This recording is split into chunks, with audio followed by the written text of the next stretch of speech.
감사합니다. 오늘은 이제 성례에 대해서 다루게 되는데, 성례는 우리가 알다시피 우리 그 개신교에서는 세례하고 성찬 이 두 가지가 있겠습니다. 그래서 오늘 이 성례가 무엇인지 그리고 세례와 성찬이 무엇인지 성경적으로 깊게 조명을 해볼 생각이에요. 제 91문 성례가 어떻게 효과적인 구원의 방편이 됩니까?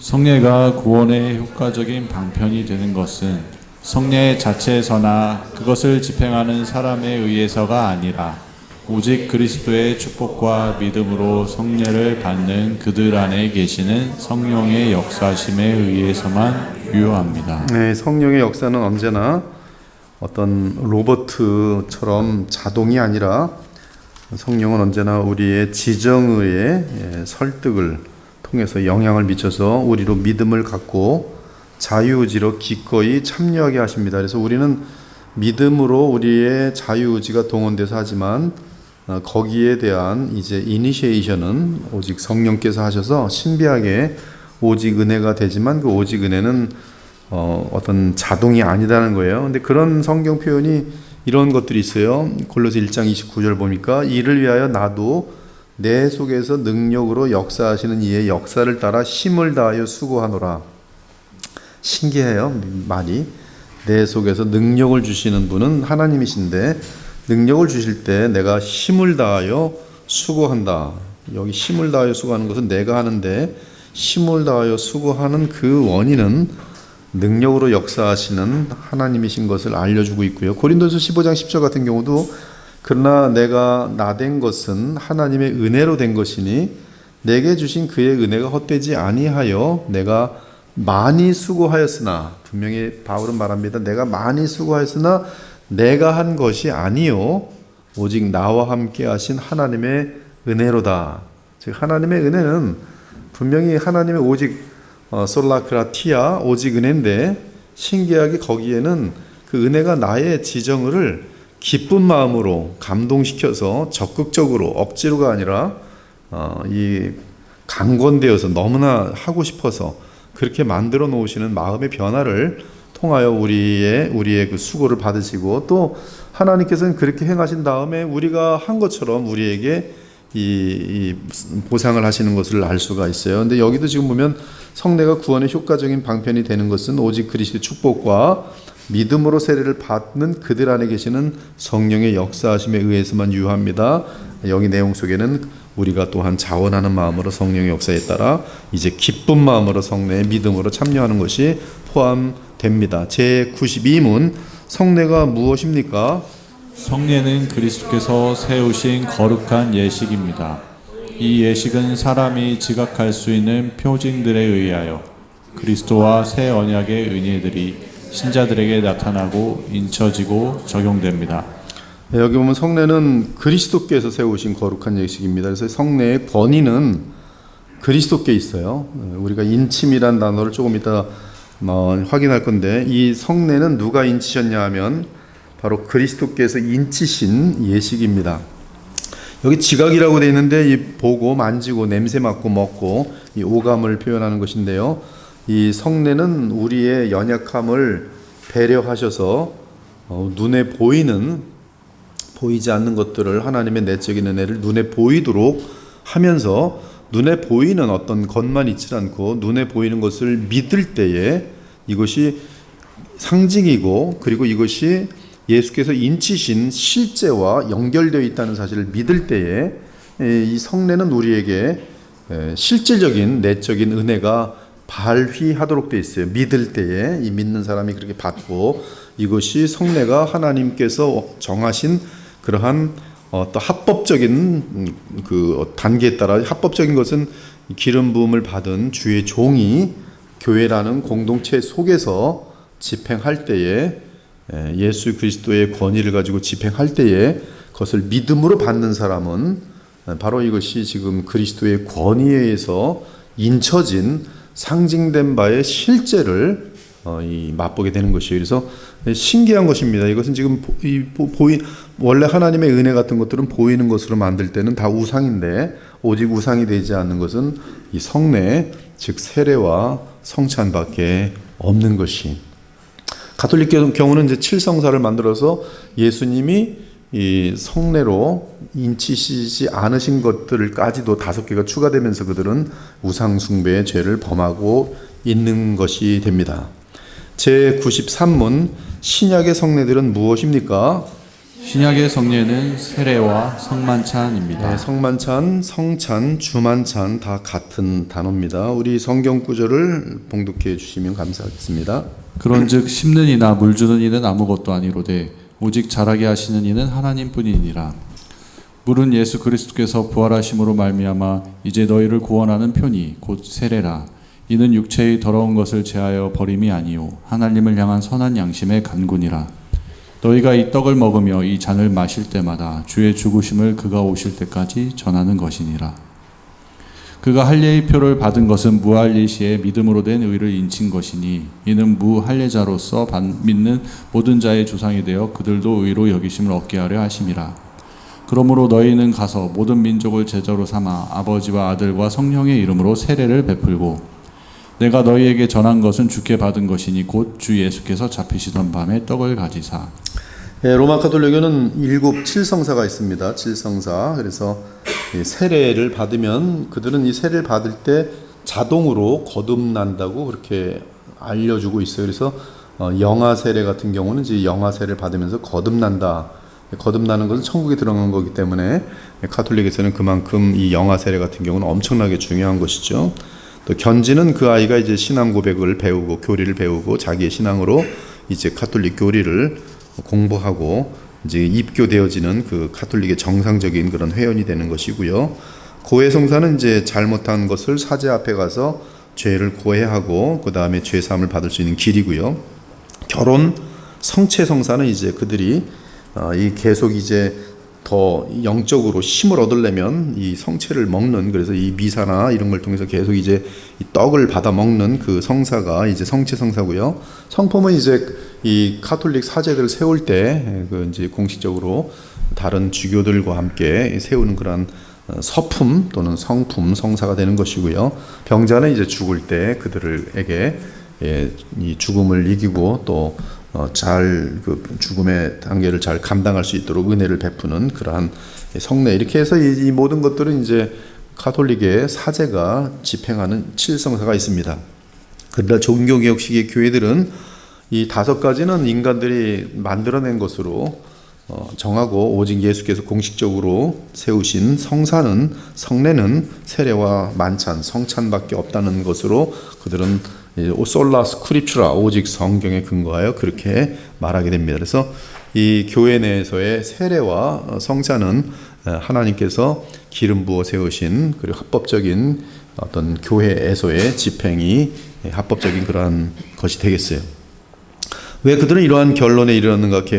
종교 개혁자들은 그들은 몇 가지 이유로 그렇게 주장하였다. 우리는 찰스 지박자가 주장한 것을 알려주고자 한다. 첫째, 성례가 되기 위해서는 그리스도께서 그것을 명하셨다는 사실을 확인해야 된다. 둘째, 그것은 표징, 즉 내적이고 보이지 않는 하나님의 은혜의 역사를 외적으로 보여주는 것이어야 한다. 그래서 외적인 이 성례와 그것이 상징하는 내적인 실제가 반드시 맞물려 있어야 되는 것이에요. 그래야지 믿는 자에게 징표가 된, 즉 인이 처지어 있는 이 성례를, 예수께서 친히 인쳐 주신 이 성례를 믿음으로 받을 때 이것이 상징하고 있는 실제를 누리게 되는 것이죠. 그래서 이 세례는 이제 거듭남과 연결되고 이 지금 이제 성만찬은 이제 그들에게 계속 성장하고 죄를 이길 수 있는 그러한 성화와 맞물리는 그러한 예식이라고 할 수 있겠습니다. 그리스도와의 연합, 그리스도를 먹고 마시는 그런 그리스도와의 연합의 그러한 실제적인 하나님의 은혜의 역사들을 믿음으로 말미암아 가능하게 하는 것이 성찬이죠. 성찬은 그래서 믿음으로 행할 때는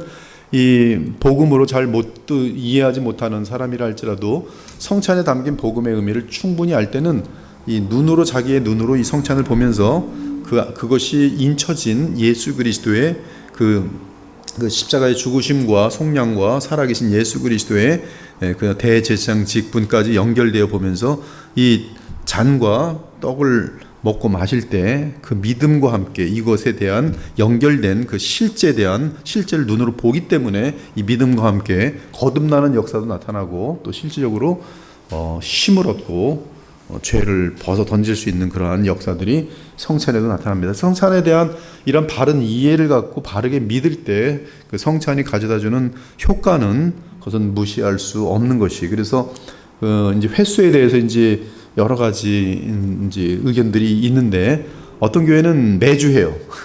매주 성찬합니다. 또 어떤 교회는 뭐 한 달에 한 번씩 하고 뭐 가능은 하여튼 뭐 그걸 얼마나 자주 해야 되는지 모르겠어요. 초대교회 같은 경우는 매주 했던 것 같아요.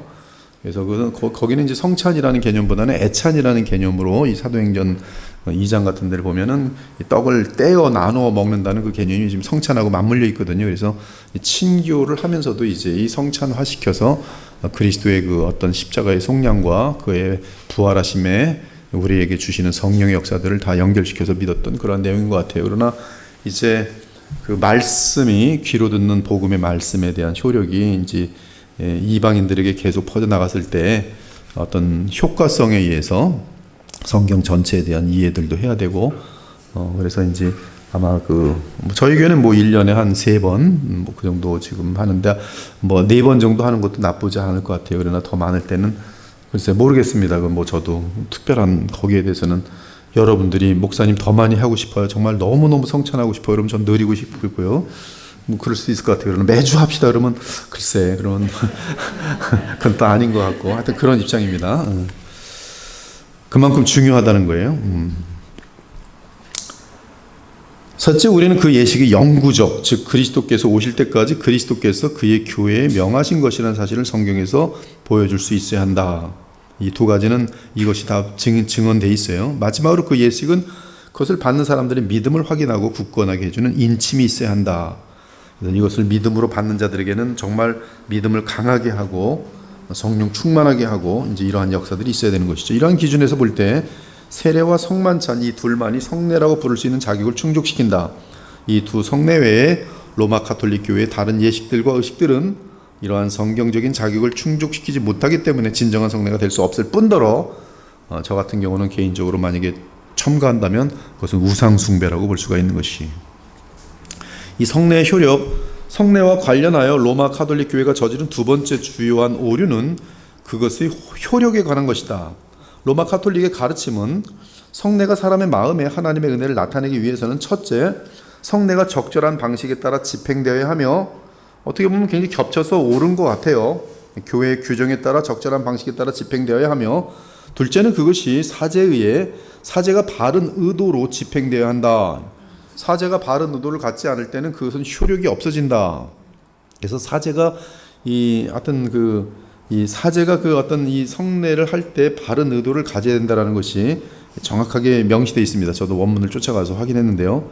만약 성례가 로마 가톨릭 교회가 말하는 방식대로 집행되고 로마 교회가 규정하는 의도대로, 즉 사제가 교회가 규정하는 의도대로 집행된다면 하나님의 역사하심이 있을 것이다. 더 강하게 나가면 하나님의 역사하심이 반드시 있다. 근데 여기서 지금 이 주권이 누구에 있냐면 이 받아들인 사람들은 너희는 그냥 반대하는 마음만 갖지 말고 순수한 마음으로 그냥 받기만 하면 은혜가 임하는 것으로 그들은 얘기해요. 사제한테 달려있어. 사제와 교회의 방식, 그 절차, 그 다음에 사제가 교회가 따르는 그런 의도를 가지고 집행하면 받는 사람들의 의도는 중요하지 않고 믿음도 중요하지 않고 그냥 윌링, 그래 난 여기 뭐 막 분노하면서 받는 것이 아니기만 하면 그냥 그 하나님의 그 역사하심이 있을 것이라는 거예요. 그러한 모든 경우에 하나님의 능력은 성례 자체 안에 담겨 있다. 성례 자체가 능력을 나타낸다. 하지만 우리는 다음과 같은 이유로 성례에 관한 이러한 견해를 거부한다. 오직 하나님만이 우리의 마음을 아실 수 있다. 만약 성례의 유효성이 사제의 내적인 영적 상태나 의도에 의존된다면 우리는 우리가 하나님의 축복을 받았는지 결코 확신할 수 없을 것이다. 저 사람이 어떤 마음을 가지고 있는지 내가 어떻게 합니까? 성례는 받았는데 이 사제가 지금 마음속에 지금 잘못된 의심을 갖고 있으면서 하고 있으면 나도 지금 효과가 없는 거거든요. 지금 이 규정에 의하면. 그래서 성경은 예수께서 믿지 않은 자들이 누구며 자기를 팔자가 누구인지 처음부터 아심이라고 말하고 예수께서 친히 세를 베푸신 것이 아니요 제자들이 베푼 것이라 했는데 그 제자들 중 한 사람은 유다였다. 가룟 유다예요. 그럼 가룟 유다가 나눠준 그런 모든 어떤 세례나 그런 것들은 그러면 효력이 없었는가? 거기에 대해서는 지금 예수께서는 가룟 유다가 행한 것도 효력이 있는 것으로 그렇게 암시해 버린다는 것이죠. 그러면 지금 가톨릭에서의 이것은 지금 문제가 커지는 것이. 우리 주님은 결코 유다가 베푼 세례에 대해 무효하다고 말씀하지 않으셨다. 성례의 유효함에 대한 경고는 성례를 받는 자가 자신을 살피라는 것이다.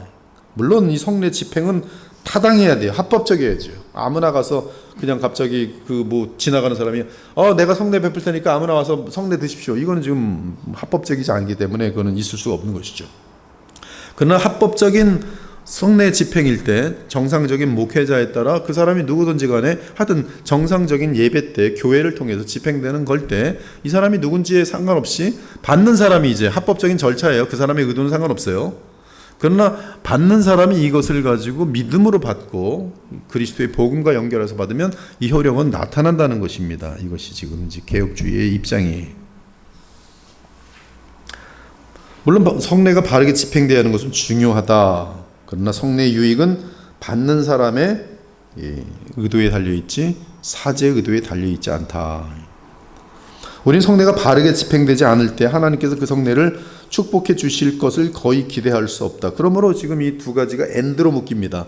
합법적으로 집행된 성례 그리고 믿음으로 받는 자세. 여기서 담고 있는 메시지를 믿는 것이죠. 눈에 보이는 가시적인 지금 세례와 또 성찬이지만 이 눈에 보이는 것이 함축하고 있는 실제에 대한 믿음을 인쳤기 때문에 예수께서 그대로 믿고 이것을 받을 때, 그래서 성찬 같은 경우는 지금 그리스도께서 하나님 보좌 우편에 계신 그리스도께서 예배 가운데 성령으로 충만히 거하신다라고 우리는 성찬 때 믿는 것이, 그래서 영적 임재설이 이것이 리폼드의 믿음입니다. 그리고 이제 정상적인 예배 시간에 정상적인 사역자가 그렇죠? 정상적인 그런 설명을 하고 정상적으로 거룩하게 할 때 받아들이는 분들이 이제 진심으로 예수님의 십자가의 그 속량과 그 다음에 성령으로 인한 우리를 강건케 하심에 대해서 믿고 이것을 받으면은 그 효력은 확실한 것이죠. 자, 이 성례는 그 표징과 인침이다. 충분히 여러분들에게 지금 설명이 됐어요. 표징과 인침. 표징이라는 것은 이것은 눈에 보이는 것인데 실제 보이지 않는 어떤 실제랑 맞물려 있다는 그것이 표징이라는 뜻이에요. 또 인침이라는 것은 예수께서 이 성례를 인치셨다는 거예요. 이건 보증된 거예요. 그러니까 이거는 지금 예수께서 인친 두 가지의 성례니까 인친 것이기 때문에 이것을 믿고 받아들이면 인쳐진 그러한 실제적인 은혜가 우리에게 발효된다는 것이에요. 그것이 표징과 인침입니다. 그러므로 성례는 이러한 표징과 인침에 의해서 받아들인 사람이 이 내용을 알고 어린아이같이 믿고 받아들이면 그 성례는 우리에게 성령의 역사로서 은혜를 베풀어 주는 효과가 나타나는 것이니 상당히 소중한 것이죠. 복음도 믿음으로 받으면 보통 큰 은혜가 아니죠. 그렇죠? 복음, 선포되는 복음. 근데 이 성례는 비저블 가스펠이에요. 즉 눈에 보이는 복음이에요. 여기는 오더블, 즉 귀에 들리는 복음이고, 성찬은 또 세례는 눈에 보이는, 자신들의 눈으로 보고 확인하는 그 비저블 가스펠이에요. 그렇게 여러분이 알고 계시면 되겠어요. 자, 1번을 보면은 이것이 지금 표징이에요. 앞에 시그널이 있어요. 여기로 쭉 이걸 자전거를 타고 왔는데 이 다리를 건너면 사거리가 있습니다. 이렇게 돼 있죠. 옆에는 이제 졸업장이에요. 이 철수는 이 학교를 공부를 다 마치고 졸업하였음을 인치입니다. 그리고 꽝 쳐주는 거예요. 그런 것처럼 지금 성례는 실제에 대해서, 즉 세례는 거듭남, 또 죄사함, 이런 모든 것들이 이제 맞물려 있고요. 또 연합, 그 다음에 이제 성찬은 그리스도의 살과 피를 먹으면서 은혜를 받음, 그렇죠? 에너지를 얻음, 성령을 충만하게 얻음 이렇게 다 연결되고 있죠. 그래서 이것은 하여튼 표징, 즉 표징은 사인이에요. 무엇을 가리킨다는 뜻이에요. 그렇게 돼 있어요. 그 두 가지가 요 성례는 표징과 인침에 대한 내용입니다. 뭐 질문 없죠? 칼빈은 이제 요 성례는 표징과 인침의 마지막 부분에 보면은 칼빈은 다른 그 어떤 것도 형상을 만드는 것을 우상 숭배라 하지만 예수께서 허락하신 이 예수님과 관련된 이 지금 성찬 빵과 이 잔인데 여기에 대해서는 하나님의 어떤 지혜와 섭리 가운데 우리에게 허락한 것이기 때문에 우리는 예수 그리스도에 대해서는 이제 이 성찬으로 그를 보는 것은 합법적이라는 것이, 그러나 그 외에 하나님을 보려고 하는 것은, 그리스도를 보려고 하는 것은 불법이 되고 위험한 것이죠.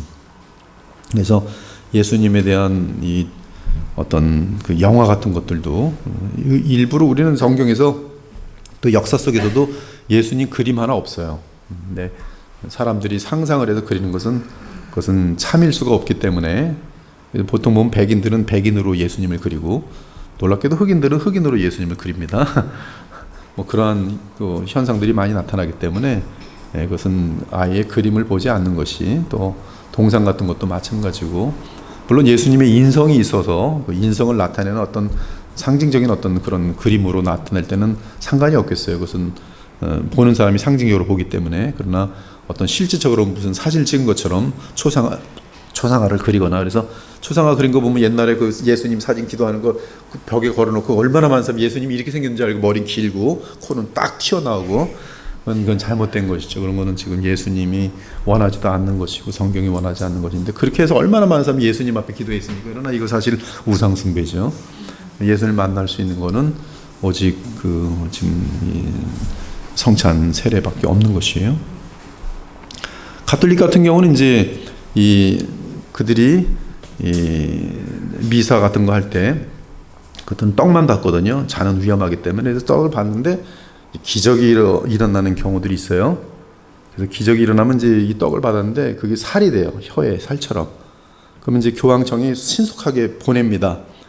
추기경들이 뭐 각 지역에, 나라나 큰 지역에 하나씩 있으니까 추기경이 먼저 달려가서 보고, 비숍들이 달려가서 보고, 그리고 이제 그 사람을 이제 뭐 연구하고 말해서 이거 지금 빵인데 갑자기 사람이 살이 됐다는 거예요.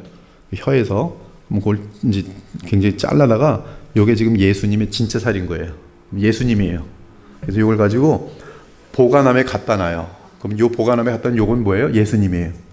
그러면 이제 이 거룩한 이 성체이기 때문에 그들은 거기 가서 예수님께 얘기하죠. 예수님 저 왔어요. 그리고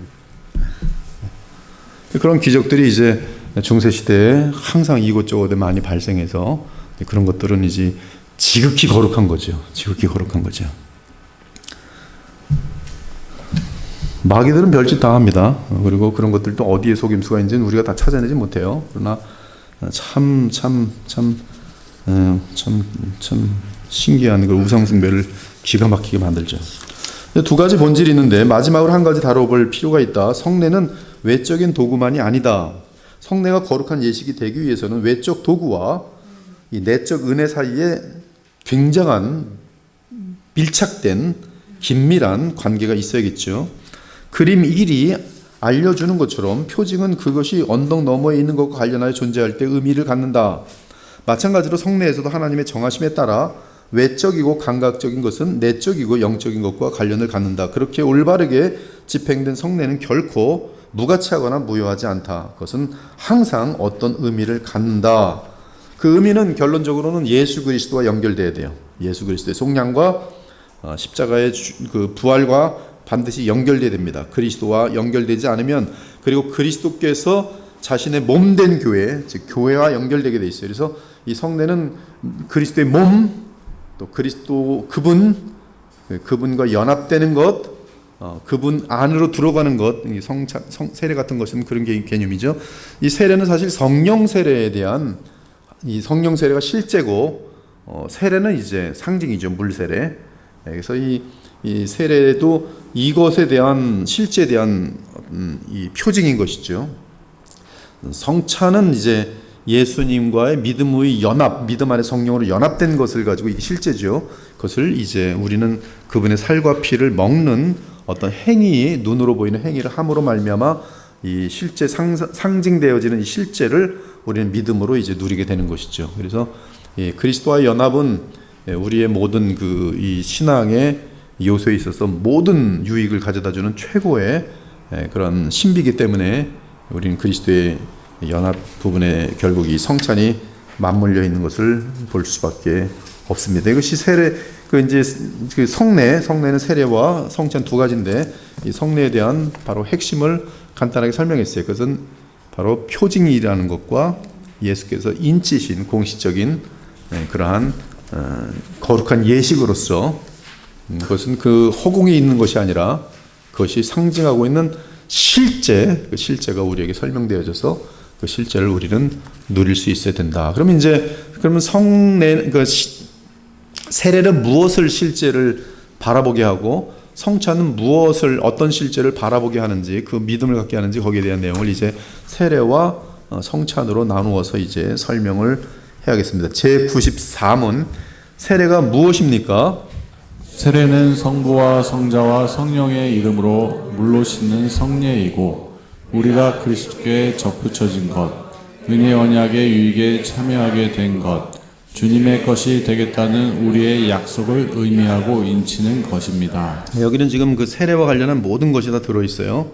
쭈빙글리 같은 경우는 그 이제 우리의 약속을 의미하고 인치는 그 한 부분으로 강조한 반면에 또 언약은 이제 무슨 붓저 같은 경우 언약적으로 또 돼 있고, 근데 그리스도께 접붙임 받는 것, 연합되는 것 이런 것들은 이제 칼빈 정도에서 많이 강조가 되는데, 하여튼 지금 이 세례는 성경적으로 보면 이 모든 것들이 지금 다 정리가 되어 있어요.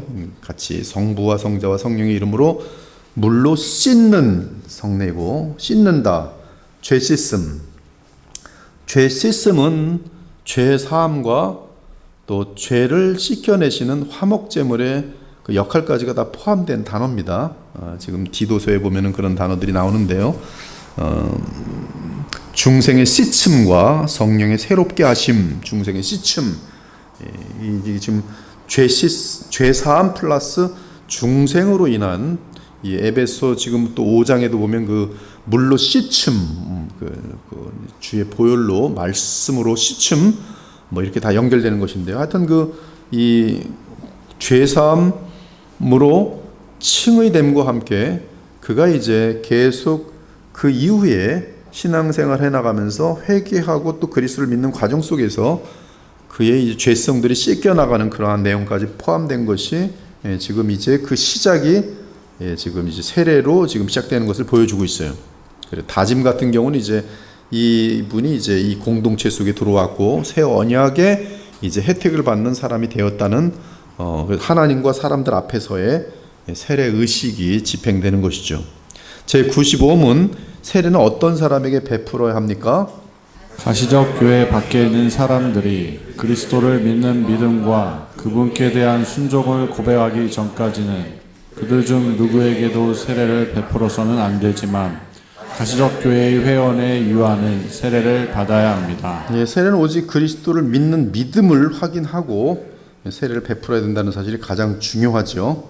그렇지만 유아에 관해서는 그가 이제 교회의 가시적 교회 회원이라는 그것으로만 세례를 받을 수 있다. 유아 세례.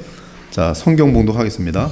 그러므로 너희는 가서 모든 민족을 제자로 삼아 아버지와 아들과 성령의 이름으로 세례를 베풀고 누구든지 그리스도와 합하기 위하여 세례를 받은 자는 그리스도로 옷 입었느니라. 그러므로 우리가 그의 죽으심과 합하여 세례를 받음으로 그와 함께 장사되었나니 이는 아버지의 영광으로 말미암아 그리스도를 죽은 자 가운데서 살리신과 같이 우리로 또한 새 생명 가운데서 행하게 하려 함이라. 길 가다가 물 있는 곳에 이르러 그 대시가 말하되 보라 물이 있으니 내가 세례를 받음에 무슨 거리낌이 있느냐. 이 약속은 너희와 너희 자녀와 모든 먼데 사람 곧 주 우리 하나님이 얼마든지 부르시는 자들에게 하신 것이라 하고. 이 내용들은 지금 다 세례와 관련된 말씀들인데요. 이 침례교는 침례교가 이제 복음이 충분히 거기도 있다고 봐요. 그렇지만 지금 이 세례나 어떤 성찬, 특히 세례 부분 같은 데서는 침례교가 이제 신학이 딸리는 것을 보게 됩니다. 이 침례교는 물 속에 몸을 완전히 잠그는 것, 침수라 그러죠. 침수. 그래서 거기 침례교는 이제 뒤에 여기 앞에 설교단이 있으면 뒤에는 이제 침수하는 보통 그 기구를 갖고 있어요. 그래서 거기 물이 잔잔히 뭐 욕실 같은 것이죠. 그래서 이제 침례를 받게 되는 사람들은 거기서 이제 하얀 옷을 보통 입게 한 다음에 이제 목사님이 그 코를 막아주면서 탁 집어넣고 탁 끄집어냈죠. 그렇게 해서 이제 침례를 하는 것인데요. 그래서 이제 침수 그 기구들이 있어요. 기계는 아니죠. 침수 기계, 침수 기구들이 있어요. 그러나 요리문답은 뿌리거나 붓는 시기에 적은 양의 물이든 침수처럼 많은 양의 물이든 씻는 것 외에 더 필요한 것은 없다고 주장한다. 지금 이 리폼드의 것은 뭐냐면 이 지금 그러니까 물을 뿌리느냐 침수하느냐는 것은 이것도 가능하고 저것도 가능하다는 것이에요. 그러나 이 뿌리는 것에 대해서 구약과 연결시켜 볼 때 존 머리 같은 경우는 존 머리라는 이제 리폼드의 참 탁월한 그런 분들은 이 뿌리는 것이 구약에서부터 쭉 더 많이 쉽게 집행되어 왔다는 것을 이제 원어 본문에서 충분히 입증을 했습니다. 입증된 상태이기 때문에 하여튼 지금 보면 뭐 침수하는 것에 대해서 그 효과를 반대하지 않아요. 리폼드에서는. 문제는 침례교에서는 이것만 방식을 고집하는 데 있어요. 그것도 괜찮고 우리는 근데 이걸 더 선호하면 요 방식에 관한 즉 세례 방식에 관한 협의가 될 가능성이 있는데 여기서는 이제 침례만이 진리다라고 이제 외치면서 이제 이 장로교에서 뿌림에 대해서는 그들은 인정하지 않는 거예요. 그래서 그걸 인정하지 않음으로 결국은 침례 교단을 만듭니다. 침례 교단. 이 침수로만 세례를 베풀어야 한다는 것을 증명할 수 있는 예는 성경에 기록되어 있지 않다. 침수가 사용되는 경우는 당연히 있어요. 예수께서도 침수해서 세례를 받으시고 세례 요한도 침수로 세례를 하고 또 침수로 하는 경우들이 사도행전에도 뭐 충분히 어디든지 발견할 수 있을 것 같아요. 그러나 그렇지 않은 경우도 있어요. 그러므로 우리는 하나님께서 침수로 세례를 명하지 않으셨다는 결론을 내린다. 둘째, 세례가 침수로 행해지지 않은 것을 증명할 수 있는 예가 있다. 한 예를 들어보자. 고린도전서 10장 2절에서 바울은 모세 시대에 이스라엘 백성들이 다 세례를 받았다고 말한다. 그러나 우리는 출애굽기 14장 22절, 28절에서 이스라엘 백성 중 침수된 사람은 단 한 사람도 없었음을 안다. 오히려 침수된 사람들은 애굽 사람들이었다. 그래서 우리는 세례받지 않은 침수된 애굽 사람들과 침수되지 않은 그러나 세례를 받은 이스라엘 백성들을 구별할 수 있다. 여기서 우리는 세례가 침수로 되어야 할 필요가 없다는 증거를 갖게 된다. 분명히 지금 고린도서 10장 2절은 세례에 대한 분명한 개념과 함께 그 의미를 설명하면서 놀랍게도 지금 출애굽 홍해를 지날 때 그렇게 되는 거 아니겠어요 지금? 여기서 지금 세례를 받았다는 것은 지금 거기 침수되지 않고 또 우리는 성령의 세례로 부어지는 방식으로 되는 것을 안다. 즉 성령의 세례가 실제고 이것은 지금 이것을 나타내는 표징인데 표징은 실제대해서 아까 말한 것처럼 상징일 뿐입니다. 근데 이것이 실제는 뭐냐면 성령 세례거든요. 성령 세례가 실제인데 성령 세례는 어떻게 부어지는가 하면 부어지는 거예요. 부어지는 거예요. 즉 성령 세례는 부어지는 방식으로 된다. 주의 제자들에게 성령이 부어졌다. 그들이 성령에 침수된 것이 아니었다. 여기서 중요한 사실은 물 세례가 성령 세례와 비교된 점이다. 만약 더 위대한 세례인 성령 세례가 부어짐에 의한 것이라면 더 작은 세례인 물 세례도 부어짐에 의한 것일 수 있다. 침례교는 이제 그다음 두 번째는 침례교는 또 이제 이런 이 리폼드하고 다른 거는 침례교는 또한 세례는 공개적으로 신앙을 고백하는 성인들에게만 적절하게 집행되어야 한다고 주장한다. 그래서 침례교는 유아 세례를 하지 않습니다. 유아 세례를 하지 않아요. 거기는 이제 반드시 그 사람이 개인적으로 신앙을 고백하는 것을 듣고 그리고 거기에 근거해서 이제 이 침례를 행하죠. 그래서 그들은 유아 세례를 거부합니다.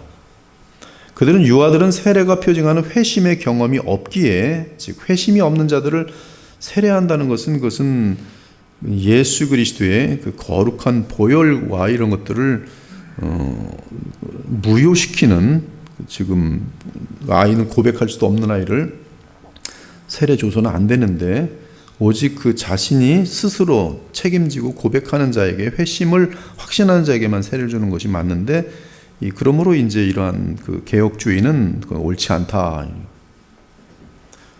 그러나 여기에 대한 답은 이것입니다. 굉장히 중요합니다. 이거 성경 전체에 대한 관점이에요. 성경의 중심되는 가르침은 은혜 언약입니다. 이 은혜 언약은 영원한 언약.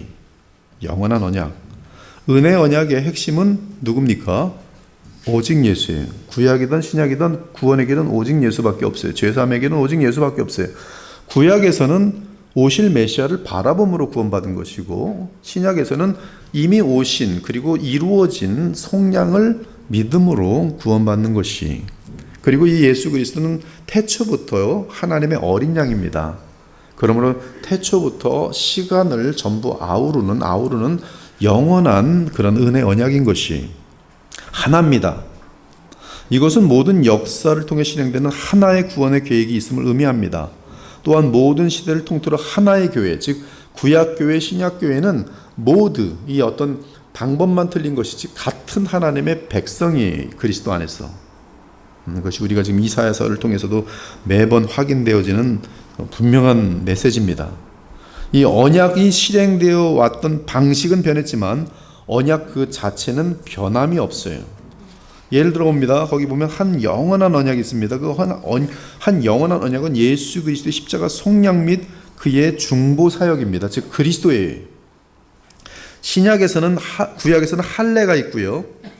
신약에서는 세례가 있어요. 구약에서는 유월절이 있고요. 신약에서는 주의 만찬이 있어요. 여기 보면 우리가 보통 보면은 구약과 신약을 볼 때 구약은 히브리서인지 뭐 8장 뭐 이런 데 보면은 구약은 다 이제 그림자라 그래요. 그림자. 그리고 예수 그리스도께서 오셔서 이루심으로 말미암아 이제 실제가 됩니다. 그리고 그 실제적인 그 이제 가장 중요한 것은 성령 그리고 하나님의 나라예요. 이건 이제 우리에게 예수 그리스도의 속량이 완성되었다는 증거예요. 예수께서 주가 되셨다는 증거가 고린도 12장에 보면 바로 성령의 오심입니다. 에베소 4장 같은 경우도 보면 이미 예수께서 마귀들을 이기시고 포로 삼으셨다는 그런 내용으로 말미암아 은사들을 나눠주신 내용들이 바로 예수님의 승리와 함께 이제 하나님의 나라가 이제 완성되었다는, 이제 이미 구약에선 정말 패배할 수밖에 없었던 인간의 연약함으로 말미암아 그러면 이제는 성령, 주님께서 보내시는 성령으로 승리가 보장된 하나님 나라가 이 땅에 섰다는 것이. 근데 이게 지금 보면은 여기서 보면은 지금 우리는 이것이 완성된 다음에 예수께서 제정하신 두 가지의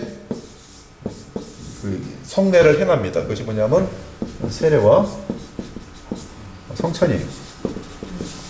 근데 놀랍게도 구약에서는 이 모든 어린 양이나 그 제사 제도 같은 것들이 많은 가운데에서 실제 양 가지고 또는 소나 뭐 이런 것들 가지고 이 실제를 바라보게 하는 믿음의 도구로서 무엇을 했냐 하면 바로 할례를 하고요. 그 다음에 유월절이에요. 자, 이것도 여기를 가리키죠. 그리고 여기도 사실 이렇게 가리켜요. 그죠? 이것이 되게 중요한 것이. 근데 여기는 지금 예수께서 이루신 이후고 이루기 전이에요. 그리고 요거는 대칭이 됩니다. 즉 같은 것을 상징하는, 여기도 상징이라 했죠. 표징. 그렇죠? 표징. 여기 그림자에 속한 시대의 표징이고 여기는 이미 시대가 이루어진 상태 속의 표징이에요. 그러나 같은 표징인데 실제는 예수 그리스도의 속량과 그분의 살아계심이, 이게 제일 중요한 것이죠. 이거는 그리고 짝을 이루는 것이죠. 하나의 그 모드가 바뀐 것이에요. 표현하는 방법이 바뀐다는, 상징하는 방법이 바뀌었다는 것이죠. 그래서 이 창세기 17장에 보면 신자들과 그의 자녀들에게 단 한 번 실행합니다. 할례는 피 흘림의 방식으로 죄가 깨끗하여짐을 상징해요. 유월절은 성인 신자들에게 자주 실행하며 피 흘림의 방식으로 믿음에서 자람을 묘사합니다. 근데 예수께서 제정하신 인치신 세례는 신자들과 그의 자녀들이 단 한 번 실행하며 피 흘림이 없는, 예수께서 피를 흘리셨기 때문에 이제 피 흘림이 없는 방식으로 죄로부터 깨끗하여짐을 묘사해요. 그렇죠? 세례 피 흘림이 없어요. 할례 피 흘림을 상징해요. 근데 이루어졌어요? 피 흘림이 없어요. 유월절 피 흘렸습니다. 이루어졌어요? 피 흘림이 없어요. 주의 만찬 피 흘림이 없어요. 왜? 예수께서는 완전하게 그것을 다 이루었기 때문에. 이 영원한 언약입니다. 즉 하나의 백성이고 하나의 그 계획입니다. 언약이 실행되어 왔던 방식은 변했지만 한 가지 언약입니다. 예수 그리스도예요. 그 언약 그 자체는 동일한 것이. 예를 들어 보면 언약의 연속성, 보통 중요한 게 아니죠. 이 언약의 연속성, 하나님은 아브라함에게 무엇인가를 약속하셨다. 그분은 아브라함이 여러 민족의 아버지가 될 것이라고 약속하셨다. 여기 민족은 이방인들이 다 예수 그리스도 안에서 구원을 얻게 될 것이라는 것이, 그것을 갈라디아서에서 상세하게 설명되어 있어요. 아브라함에게도 복음을 전하며 이방인들이 동일하게 아브라함처럼 예수 그리스도, 즉 아브라함의 그 씨를 믿고 영생을 얻을 것에 대해서 갈라디아서 설명합니다. 그렇기 때문에 한 언약인 것이, 아브라함에게 주셨던 언약은, 창세기 12장의 언약은 한 가지의 언약이에요. 성경 전체에서. 즉 예수 그리스도를 믿음으로 말미암아 복을 얻는다는 것이, 아브라함의 복이 물질의 복이 아니고 그 복은 영생이에요. 이것이 성경이 말하려고 하는 핵심입니다. 그분은 그의 후손이 세상의 구원자가 될 것이라고 약속하셨다. 아브라함의 그 씨가 누굽니까? 예수예요. 그리고 그분은 아브라함과 그의 자녀들에게 하나님이 되시겠다고 약속하셨다. 이것은 영원한 언약이었다. 신약은 새로운 것을 시작하기 위해서 이것을 끊지 않는다. 즉 영원한 언약, 구약에서 만든 그 언약을 중간에 신약이 와서 취소시키는 게 아니에요. 그것의 완성이고 연속이에요. 그래서 갈라디아 3장 16절에 17절을 보면 이 약속들은 아브라함과 그 자손에게 말씀하신 것인데, 여럿을 가르쳐 그 자손들이라 하지 아니하고 오직 한 사람을, 여기서 참 사람이라 합니다. 예수님을 한 사람을 가리켜 네 자손이라 했으니 곧 그리스도라. 네, 그리스도는 사람을 강조하고 있어요. 갈라디아 3장 16절에. 이것은 창세기 17장 7절의 언약인데, 내가 내 언약을 나와 너 및 내 대대 후손 사이에 세워서 영원한 언약을 삼고 할례예요. 할례. 그러므로 갈라디아 3장 16절 17절에서 우리는 어떤 것도 하나님께서 아브라함과 맺은 언약을 폐할 수 없다고 분명하게 듣는다. 사실상 만약 우리가 참으로 그리스도를 믿는다면 우리 자신은 아브라함의 자녀들로 불린다. 우리는 지금 아브라함의 자녀들입니다. 이것으로부터 우리는 실행되는 방식 외에 은혜 언약의 어떠한 변화도 구약이든 신약이든 동일한 것임을 확인할 수가 있어요. 즉 그 실제는 무엇입니까? 주 예수 그리스도 하나님의 어린 양이, 그리스도께서 이제 우리의 죄를 위하여 돌아가셨기 때문에 우리는 더 이상 피의 희생제사나 피의 의식들을 필요로 하지 않는다. 그것이 왜 세례가 할례를 대신하게 되었고 주의 만찬이 유월절을 대신하게 되었는지에 대한 이유다. 우리가 일단 이 위대한 진리를 이해하게 되면 우리는 왜 신약에서 유아들에게 세례를 주라는 직접적인 명령이 없는지를 이해할 수 있을 것이다. 즉 새 언약은 구약에서의 언약을 완성하는 것이지 대체하는 것이 아닌 것이, 없애는 것이 아니에요. 그 이유는 하나님께서 이미 분명하게 해주신 것에 대해서 새로운 명령을 주실 필요가 없었기 때문이다. 처음부터 하나님께서는 믿는 부모와 함께 자녀들을 포함하셨다. 구약에서는 창세기 17장에 보면 할례에 분명히 자녀들 다 포함해요. 거기는 나중에 보면 지금 그 이스마엘 같은 경우도 다 할례 받거든요. 나중에 불신자로 드러나요. 그럼에도 불구하고 할례를 해요. 우리가 보면은 세례를 해요. 나중에 죽는 그날까지 불신자로 남는 사람도 있어요. 그럼에도 세례를 해요. 세례를 해서 반드시 100% 천국 들어가는 거 그렇지 않아요. 그러므로 이제 그 회심이라는 것을 전제로 하는 그 침례교도 보면은 그 회심했던 사람이 나중에 또 회심이 안 한 사람은 드러날 때도 많아요. 이런 것들이 이것이 상징으로만 있는 것이 실제는 아니라는 증거가 되는 것이죠. 실제는 하나님의 주권에 달려 있어요. 그러나 하나님께서는 이 상징을 통해서 구원의 사역들을 많이 이루시는 것은 맞지요. 그러나 그것이 절대적으로 연결되어 있는 것은 아니에요. 그 이유는 하나님께서 이미 분명하게 해주신 것에 대해 새로운 명령을 주실 필요가 없었기 때문이다. 처음부터 하나님께서는 믿는 부모와 함께 자녀들을 포함하셨다. 처음부터 자녀들이 그들의 부모와 함께 언약의 표징과 인침을 받는 것이 하나님의 뜻이었다. 이것이 창세기 17장의 내용이죠. 그래서 아브라함 및 그의 가족들 다 받게 합니다. 이 사실에는 어떠한 변화도 없었고 단지 표징과 인침의 형태의 변화가 있었다. 구약에서는 할례와 유월절, 신약에서는 세례와 성만찬. 그러므로 자녀들에 대해 어떠한 특정한 명령이 따로 필요하지 않았다. 하나님께서 자녀들을 교회 안에 두셨다고 말하는 성경 구절을 우리에게 보여달라고 침례교인이 말할 때 우리는 창세기 17장을 보여주면서 침례교인들에게 자, 우리에게 하나님께서 신자들의 자녀를 내쫓아버린 성경 구절을 우리에게 보여달라.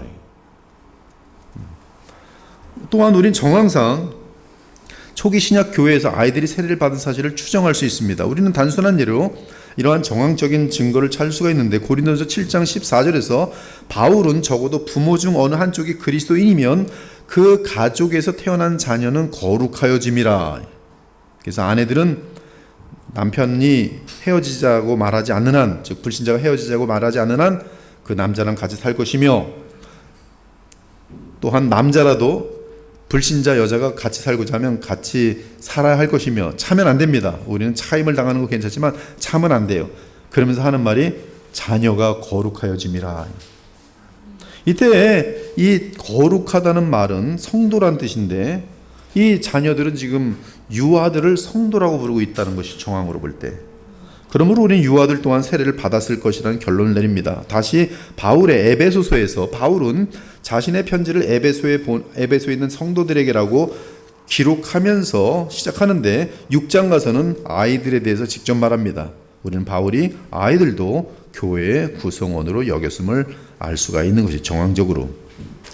가장 중요한 핵심은 그러나 이런 것보다 더 중요한 것은 세례의 의미다. 요리 문답은 세례는 우리가 그리스도께 접붙임과 은혜 언약의 유익에 참여하는 표징이라고 말한다. 이것은 물로써 사람의 몸의 외적인 더러움을 씻어내고 깨끗하게 하는 것처럼 세례는 깨끗하게 씻음과 중생에 보이지 않는 역사를 적절하게 보여주는 그림이다. 죄 씻음, 중생의 깨끗해 함. 이 복음이 말씀으로 증거되는 것처럼 세례는 상징으로 이 복음을 증거한다.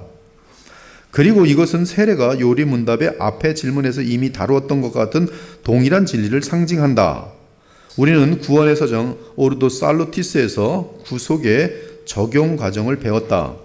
우리는 죄로 인해 완전히 죽은 죄인이 부르심받고 거듭나고 회개와 믿음으로 회심하고 의롭게 되고 양자되고 성화되고 마지막으로 영화롭게 됨을 보았다.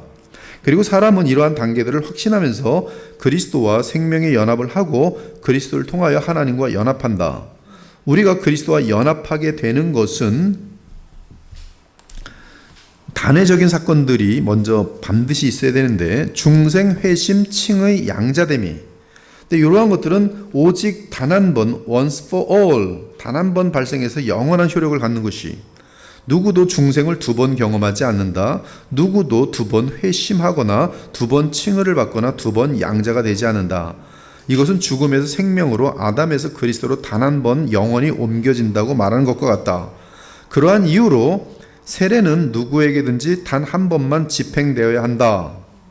그것은 오직 한 번만 발생하는 사건에 대한 가시적 표징이기 때문에 단 한 번만 집행되어야 한다. 또한 세례는 인침이다. 예수께서 인치신 것이에요. 하나님께서 하신 일 또는 하실 일을 증언하고 증명한다. 어떤 사람들은 유아 세례 때 어떤 일이 발생했는지 아이들이 이해하지 못한다는 이유로 유아 세례를 반대한다. 그들이 세례를 이해하지 못하는 것은 사실이다. 아브라함의 아들 이삭도 그가 8일 만에 할례를 받았을 때 무슨 일이 일어났는지 이해하지 못했다. 그러나 이 사실은 세례의 의미를 더욱 놀랍고 확실하게 해준다. 왜냐하면 세례는 사람의 능력에 의한 것이 아니라 하나님의 능력과 신실하심으로 인치는 것이기 때문이다. 즉 하나님께서 이 아이의 구원을 책임지신다라는 것으로 그분께 나를 맡기는 거예요. 이 아이의 삶을 맡기는 것이.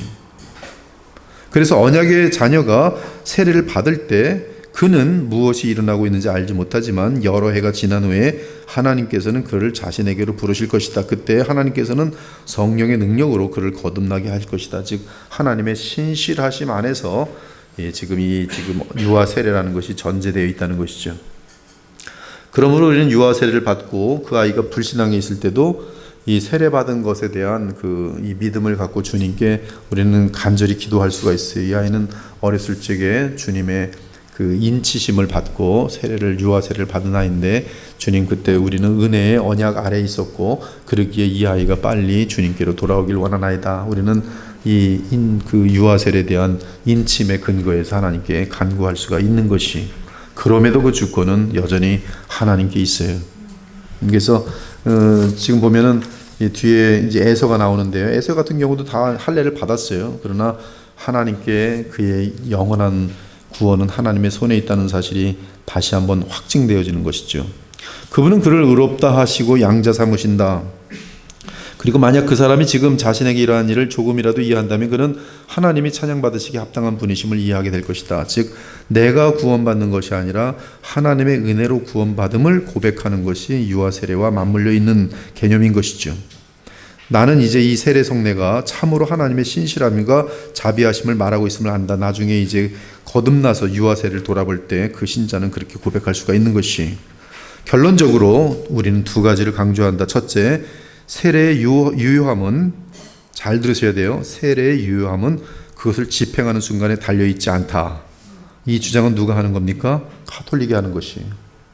그래서 세례를 사제가 집행하면 사제의 집행 때문에 이 효력이 나타난다는 것이고 우리는 이 세례라는 것은 표징일 뿐이고 실제된 표징일 뿐이고 실제에 대한 주권은 오직 하나님의 손에 있어요. 하나님의 은혜가 어떤 사람에게 내적으로 임하는 역사는 세례 집행 전에 또는 세례 집행 중에 세례 집행할 때도 올 수 있어요. 그렇죠? 아주 굉장히 그 특이한 사건들이 세례를 집행할 때 정말로 거듭날 수도 있어요.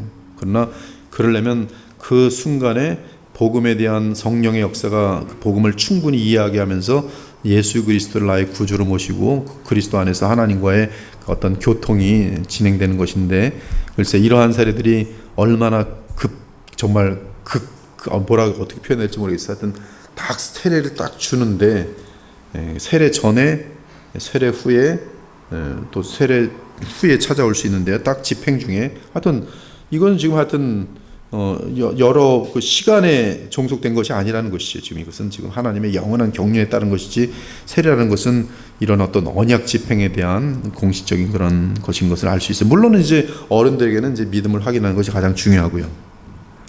이 세례 유효함은 그것을 집행하는 순간에 달려있지 않은 사실은 구약에서 에서와 같이 외적인 표징을 받았지만 내적인 은혜를 결코 받지 못한 사람의 예에서도 확인된다.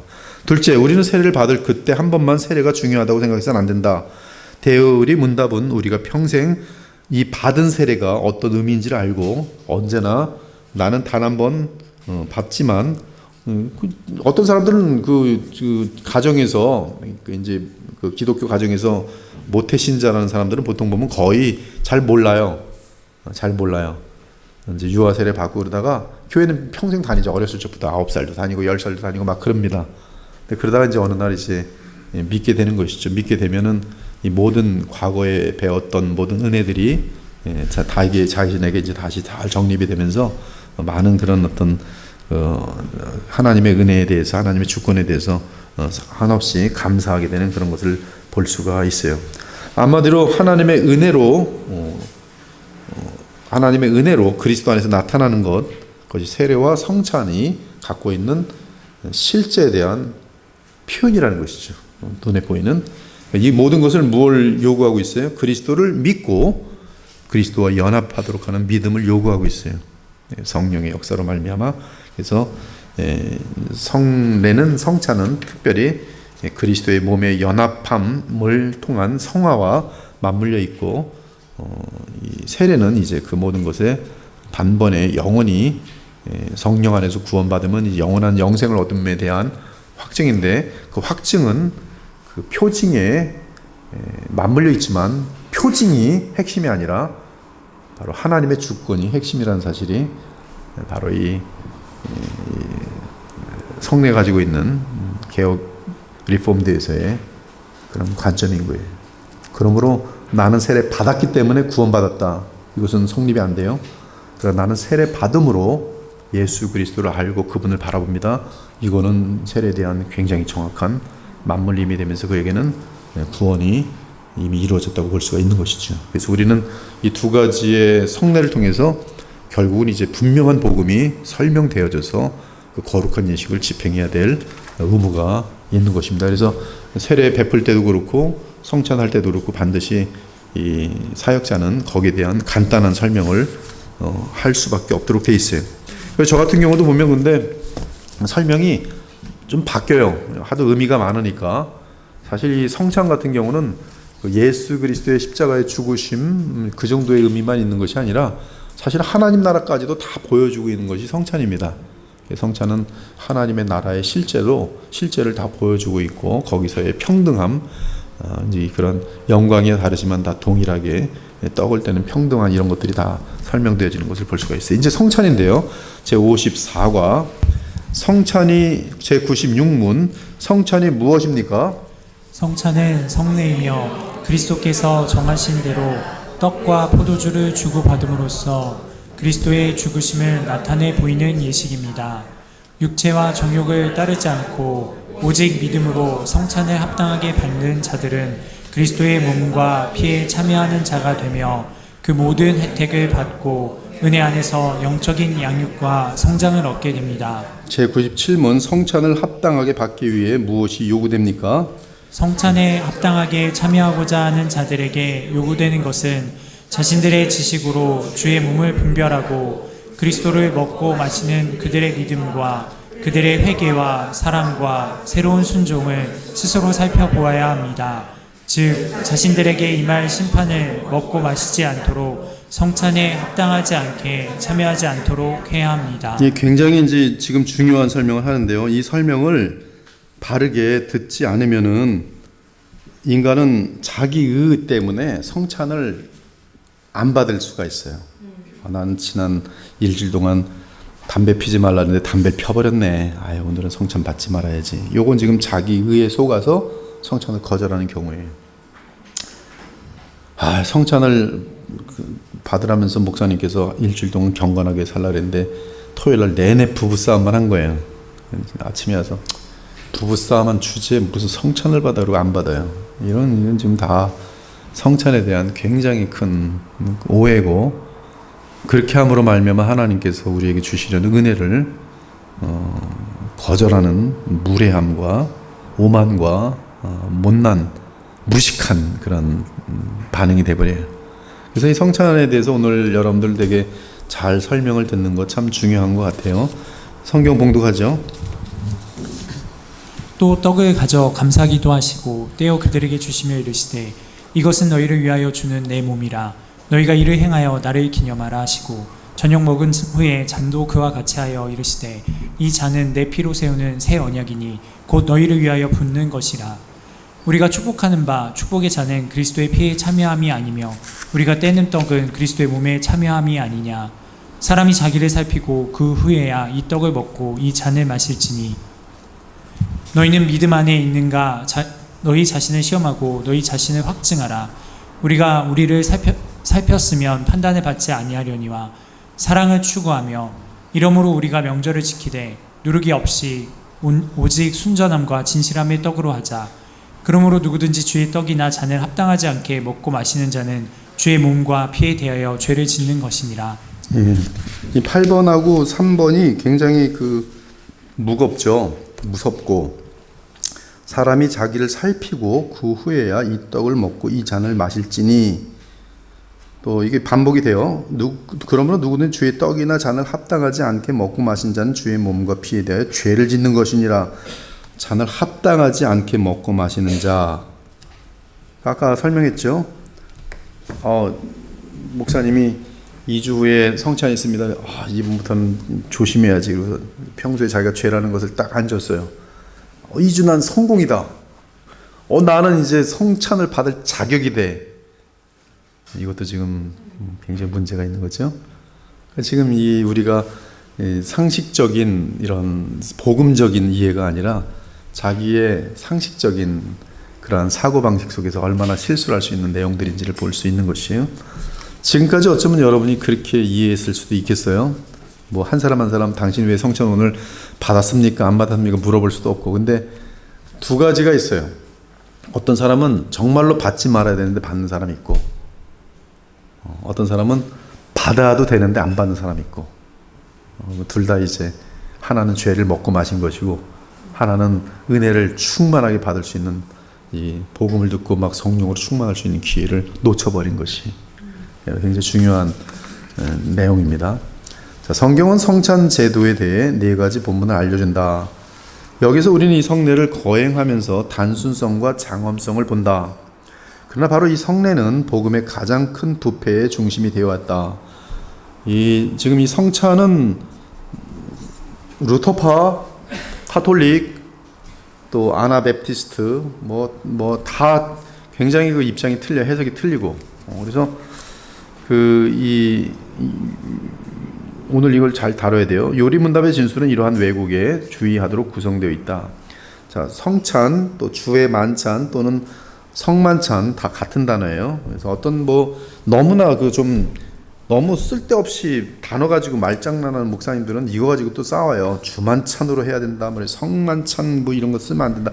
성찬이라는 단어는 캐톨릭에서나 쓰는 건데 그 단어를 왜 쓰냐. 그래서 도대체 왜 이런 걸 가지고 이렇게 그냥 몇 년이고 싸우는지 모르겠어요. 그건 굉장히 한심한 것이고, 그런 사람들에게 성경 퀴즈 하면 또 성경은 또 몰라요. 먼저 성찬의 요소는 떡과 포도주다. 또 이거 가지고 따진 사람이 있어요. 떡이 아니라 빵이라는 거죠. 정말 그래요. 한국말 브렛을 번역하면 빵도 나올 수 있고 떡도 나올 수 있는 건데, 우리 정서상 떡 그러면 되게 구수하고, 빵 그러면 왠지 서양화돼서 좀 현대판 같고, 빵 먹는다 그러면 기분 안 좋은 사람도 있고, 좀 오래되신 분들은 떡 먹는다 그러면 성찬하는 거 같고, 빵 먹는다 그러면 괜히 싫어하고 막 그러거든요. 그건 정서 문제지. 이걸 떡이라고 하고 빵이라고 그거 가지고 또 싸우는 사람들이 있어요. 성경에 보면은 그런 쓸데없는 거 가지고 싸우지 말라고 누차 바울이 얘기하죠. 그리스도의 몸과 피는 신체적이고 육체적인 방식으로 임재하지 않는다. 줄을 쭉쭉 치세요. 그리스도의 몸과 피는 신체적으로 육체적으로 임재하지 않습니다. 주의 육체적인 임재는 없어요. 사제가 사람들에게 분배하는 물질에 일어나는 기적은 없습니다. 로마 카톨릭 교회가 얼마나 맹목적이고 미신적인지, 얼마나 세뇌시키는지가 여기 나와요. 즉 로마 카톨릭에서 가장 중요한 교리는, 즉 로마 카톨릭이라는 10억의 어마어마한 이 집단이 서 있는 제일 중요한 교리는 무엇이냐면 이 성체예요. 성체. 지금 이 성만찬이 성체 성사예요. 이 성체 성사의 빵 잔을 사제가 This is the body of Christ. 지금 이게 무교병으로 만든 동그랗게 칩이거든요. 이걸 딱 외칠 때 진짜 카톨릭, 이걸 안 믿으면 화형입니다. 중세 때는 화형이에요. 불에 태워 죽이는 거예요. 고문하고, 이걸 믿을 때까지. 이게 무엇으로 믿어야 되냐면 예수님의 진짜 살이라는 거예요. 진짜 살. 그리고 여기 자기네들끼리 먹는 포도주는 일반인들에게 못 나누는 위험해서, 이거는 진짜 예수님 핀 거예요. 언제? 축성할 때, 사제가 선포할 때. 근데 그걸 안 믿으면 가짜 캐톨릭이에요. 그리고 그들이 권력을 가졌을 때는 이걸 안 믿는 것들은 다 불태워 죽이는 거예요. 지옥불에 합당하기 때문에. 그것이 화형제도였어요. 그걸 안 믿기 때문에 개신교도들이 1000만 가까이 죽은 것이, 1000만 이상이 죽은 것이, 그것이 카톨릭의 제일 중요한 교리예요. 지금도 그것이 true 카톨릭 신자, false 카톨릭 신자예요. 성체에 대한 거예요. 그것을 화채살이라고 그래요. 화채살.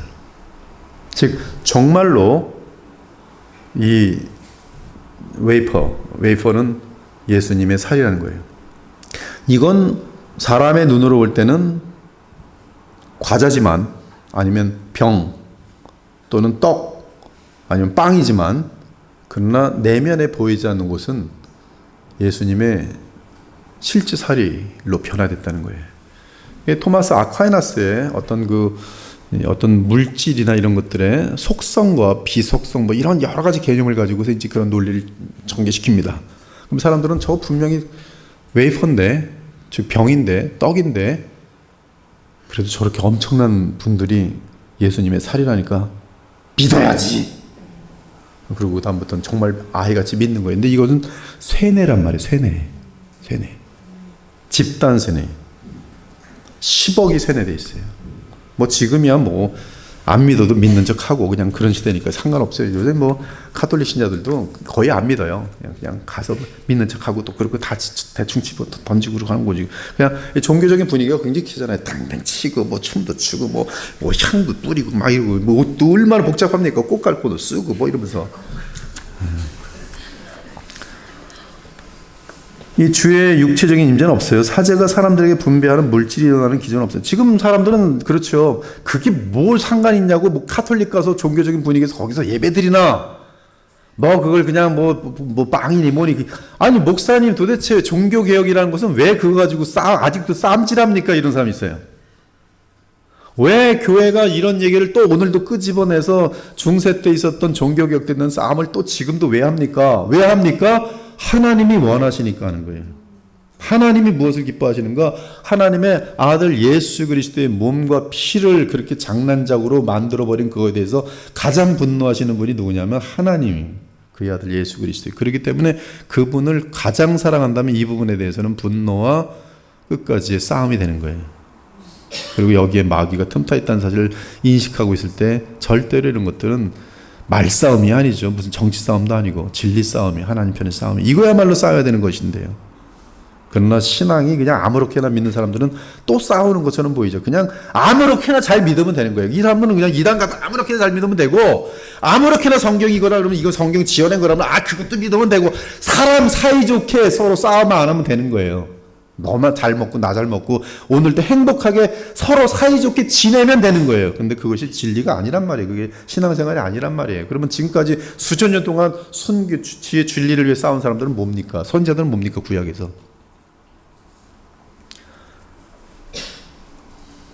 이 목사들 중에도 로마 카톨릭 교회랑 싸울 생각이 없는 사람은 허다하게 많습니다. 나 같은 사람은 이상한 사람이죠. 배타적이고 지금도 굉장히 무슨 뭐 고리타분한 거 붙들고서 중요한 것처럼 가르치는 사람이라 그러겠죠. 그렇지 않아요. 이제 주님의 심판대에 섰을 때 저는 이 부분에 관한은 잘했다 칭찬받을 겁니다. 왜? 충성이기 때문에. 그게 충성이죠. 로마 카톨릭 교회는 이러한 오류를 가르친다. 미사의 기적이 발생할 때 떡은 실제로 그리스도의 육체 몸으로, 포도주는 그리스도의 피로 변화한다고 말한다. 이것을 화채설이라고 부른다. 그것은 물질의 기적적인 변화가 있다는 것을 의미한다. 성경에서 우리는 화채설의 실제를 가지고 있어요. 그것은 예수님의 기적인데 예수께서 물을 포도주로 바꾸셨어요. 기적이 일어나기 전에는 물만 있었습니다. 기적 후에는 물 대신 포도주가 있어요. 근데 이러한 동일한 창조의 기적이 사제에 의해서 발생해요. 사제에 의해서. 이 기적은 사실 어떤 기적이냐면 창조 기적입니다. 그렇다면 사제는 전 세계를 다시 창조할 수 있다는 그런 능력을 갖고 있는 셈이에요. 예수님이 행했던 것을 사제가 지금 축성을 통해서, 이 사제들이 얼마나 죄덩어리인데, 그리고 그 기적은 그 자체로 증명되어 있어요. 거기 있었던 사람들은 물이 포도주가 됐다는 것을 알아요. 그 화채설이 바로 이 물이 변화해 포도주가 된 것이. 루터는 공채설을 가르쳐요. 공채설은 예수께서 영광의 부활 이후로 영광의 몸이 됐을 때 그의 몸은 신성화된 몸이라는 거예요. 즉 신성화된 몸은, 그의 몸은 무소부재한 거예요. 즉 하늘에 예수님의 몸이 있지만 그 몸은 신성이 들어가므로, 신성은 모든 곳에 있는 것이거든요. 그러면 모든 곳에 있는 그의 몸은 그 모든 곳에 있다는 거예요. 예수님의 몸은. 그래서 이걸 속성교류라 그래요.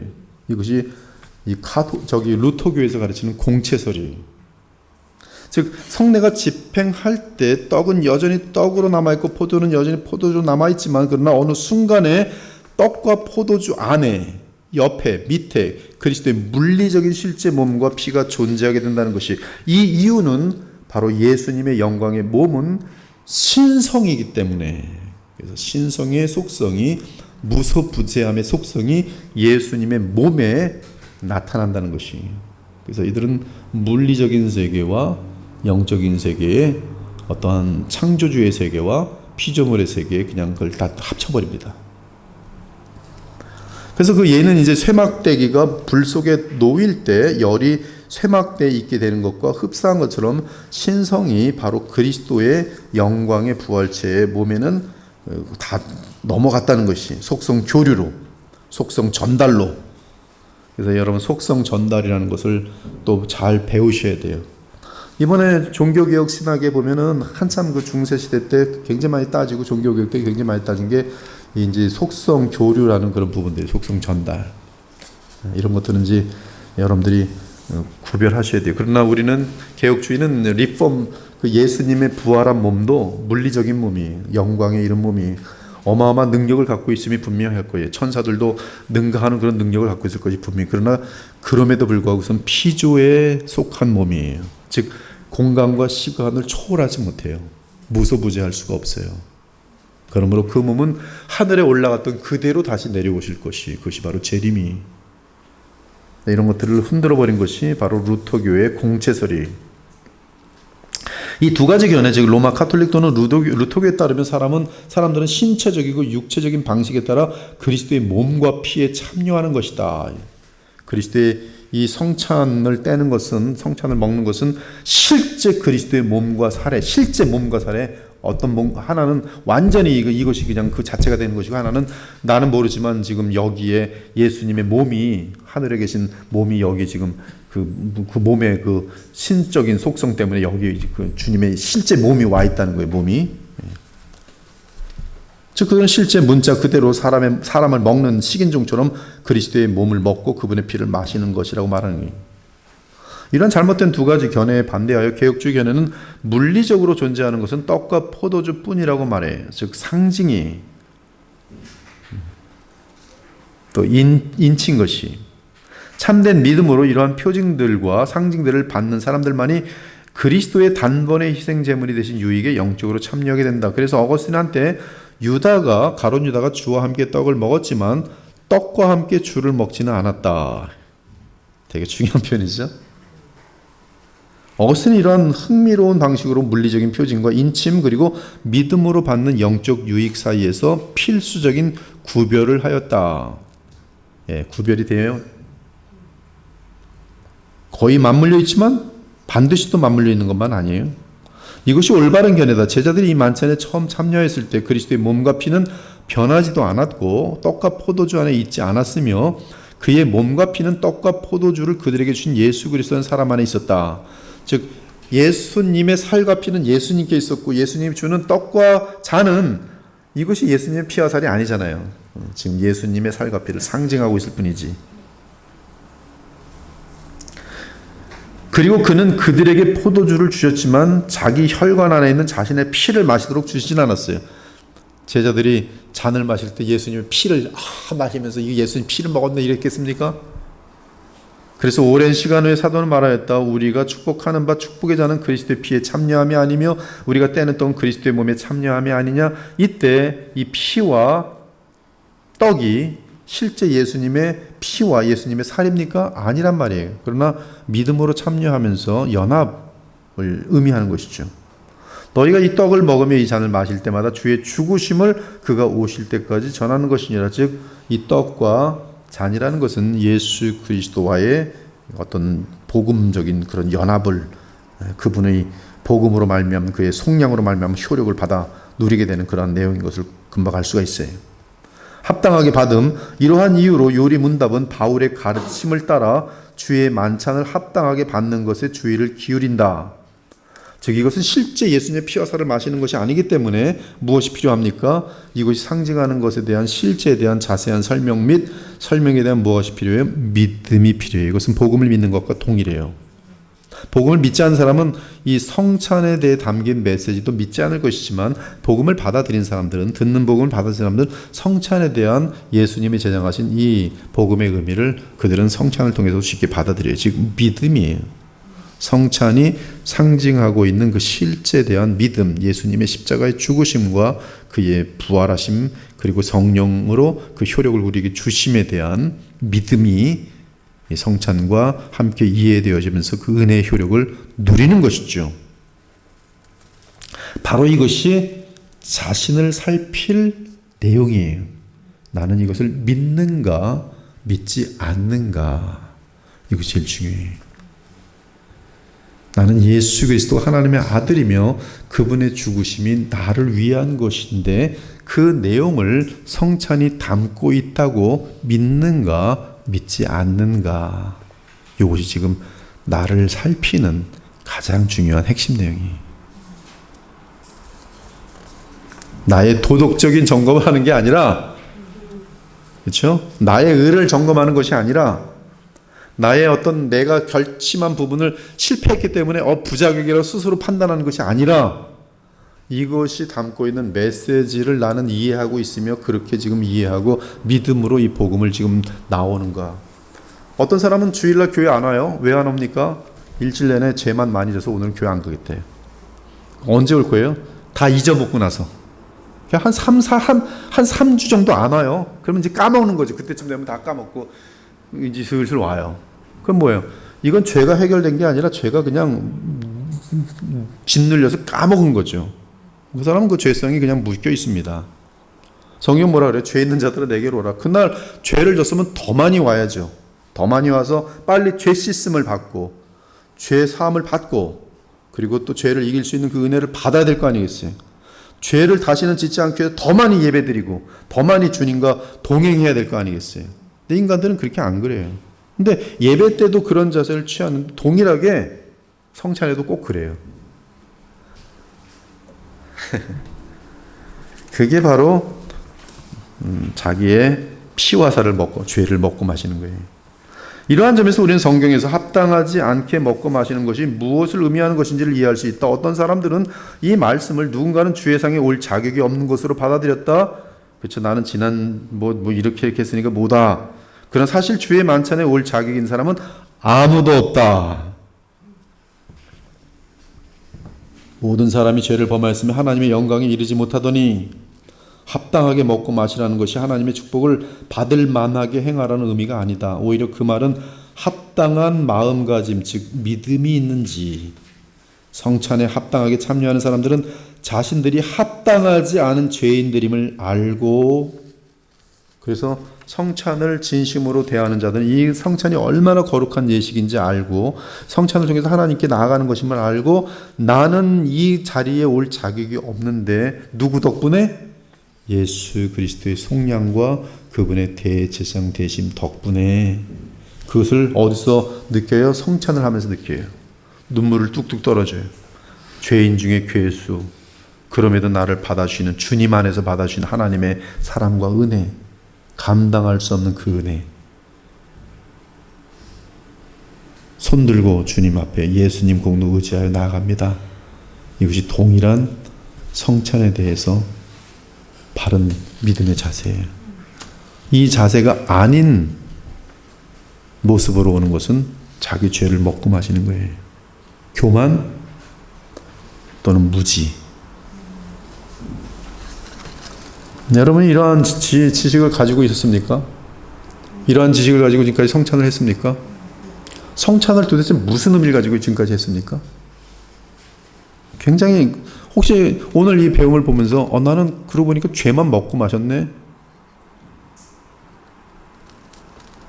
지금까지 그럼 성찬은 여러분 형식적인 거예요. 아무런 의미가 없는 거예요. 믿음도 없는 것이고 그냥 생쇼를 한 거예요. 그냥 빵 갖다 놓고서 단체들끼리 나가서 먹고 마시고 뭐 분위기 좋게 뭐 이러고서 되게 거룩해 보이니까 뭐가 거룩한 것 같다. 이거는 지금 하나님께서, 예수께서 보시면 참 기가 찰 노릇이죠. 죽어 마땅한 죄인들에게 자신의 피를 흘리시고 생명을 다 던졌는데 그 의미도 알지 못하고 성찬을 받아먹는 자들, 복음도 모르는 자들. 얼마나 많은 교회가 그렇게 하고 있겠습니까? 지금 얼마나 많은 사람들이 이거 한번 제대로 공부 안 해보는 것이죠. 성찬이 뭔지 공부 안 하잖아요. 지금 소율이 문제 하니까 지금 처음 듣는 사람들 있을지 모르겠어요. 그러면 그 사람들은 무지 속에서 성찬할 때 뭐예요? 자기 생각 가지고 하는 거예요. 자기 치측. 이런 거겠지. 근데 이게 거룩한, 가장 거룩한 성례, 거룩한 예식. 이걸 가르치지 않는 목사들에게도 책임이 크죠. 즉 성찬이라는 것은 내가 하나님께 나아가기에 합당하지 않은 죄인임을 알고 오직 예수 그리스도의 속량을 상징하는 이 상징의 실제를 의지하고, 즉 예수님 그분의 속량과 그분의 대제사장 되심을 의지하고 하나님께 나아갑니다라는 것이 성찬식이,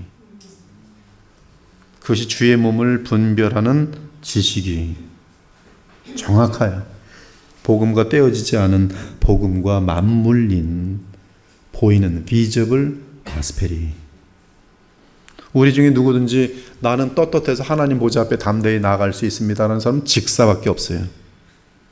그러나 나는 너무나 죄가 많기 때문에 주의 보좌 앞에 오늘도 안 나갑니다. 이 사람은 지옥에 스스로 떨어지는 것밖에 없어요. 주님께서 누구든지 죄 있는 자들은 오라, 바로 나의 아들 예수 그리스도의 십자가의 속량으로 죄 씻음 받고 그분의 대제사장직을 의지하고 하나님 보좌 앞에 오라는 거예요. 그것이 하나님의 초청이, 그것이 성경 전체 복음이. 그 동일한 복음은 성찬에서도 동일한 메시지가 담겨 있는 것이. 아멘입니까? 어마어마하게 깊은 내용이죠. 엄숙해지죠. 감사하죠. 두 가지가 같이 겹치게 돼요. 나는 죄인 중에 괴수입니다.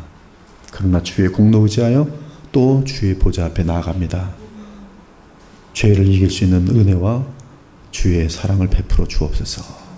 이것이 성찬에 임하는 감사와 두려움과 또 죄송함과 또 고마움 함께 맞물릴 수밖에 없는 시간인 거예요. 이것은 그들이 예수 그리스도의 죽음과 다른 모든 것의 죽음의 차이를 이해한다는 뜻이다. 즉 하나님의 백성들을 대신하여 하나님의 진노를 당하신 그리스도의 사역의 본질을 알고 감사한다는 뜻이다.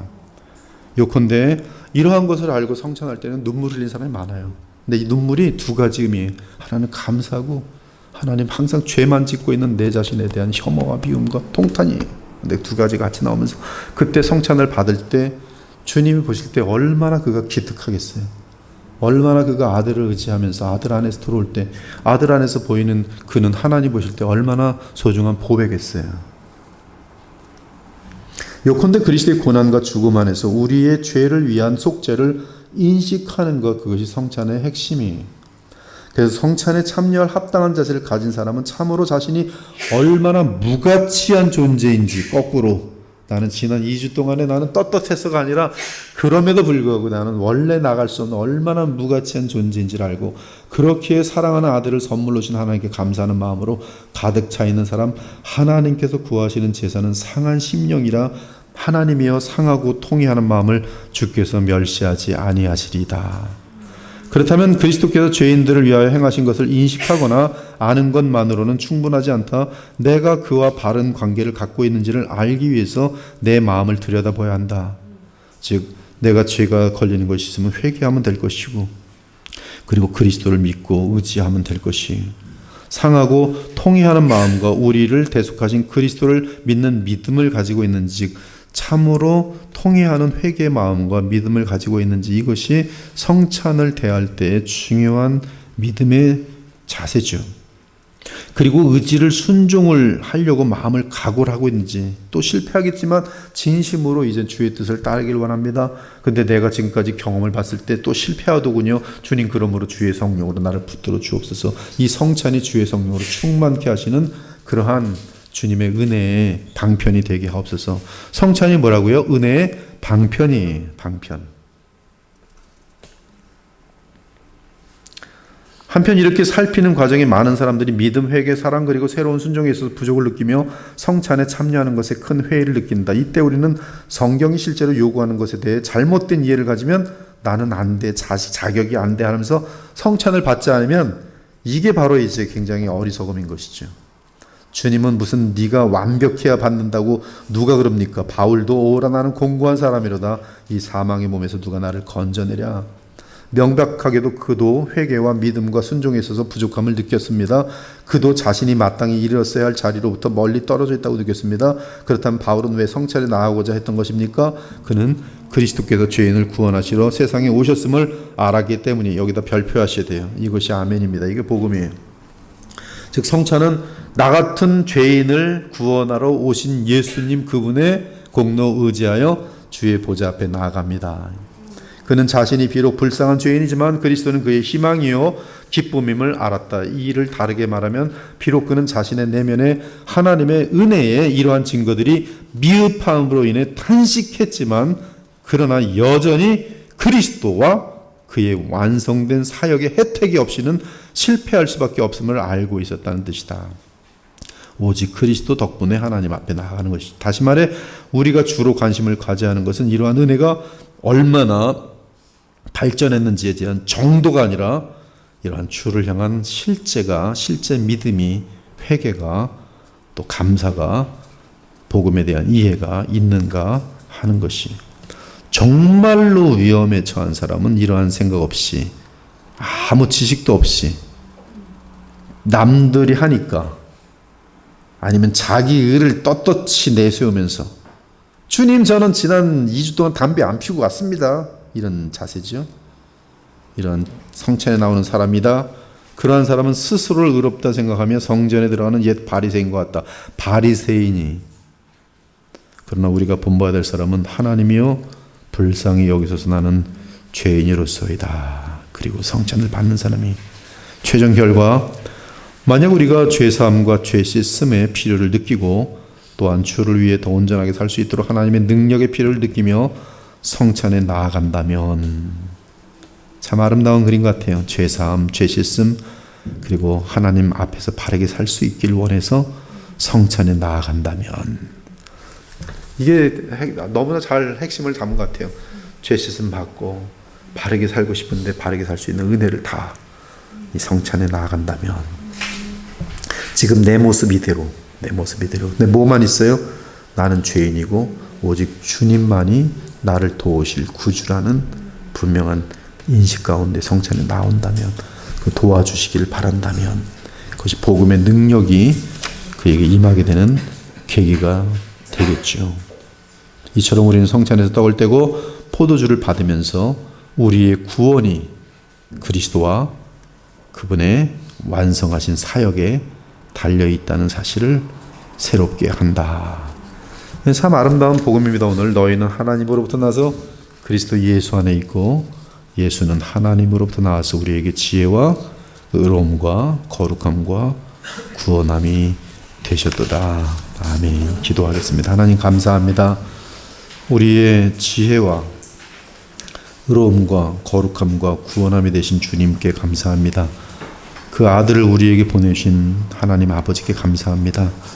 우리같이 죄 많고 더러운 존재들이 어찌 거룩한 예식에 참여할 수 있겠습니까?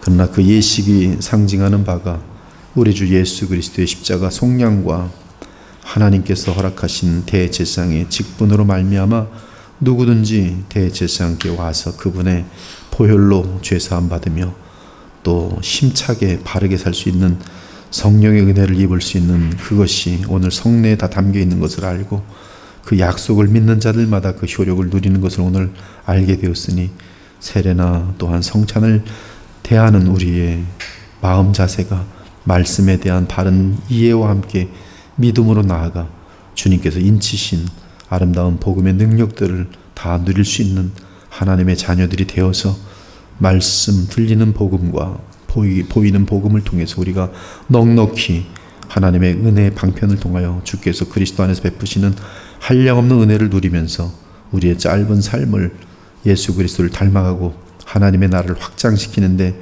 영원히 아름답게 쓰임받을 수 있는 그러한 지체들이 다 되는 복을 허락하여 주시옵소서. 오늘도 돌아가는 발걸음에 감사와 은혜가 넘치길 부탁드리며 예수 그리스도의 이름으로 기도합니다. 아멘.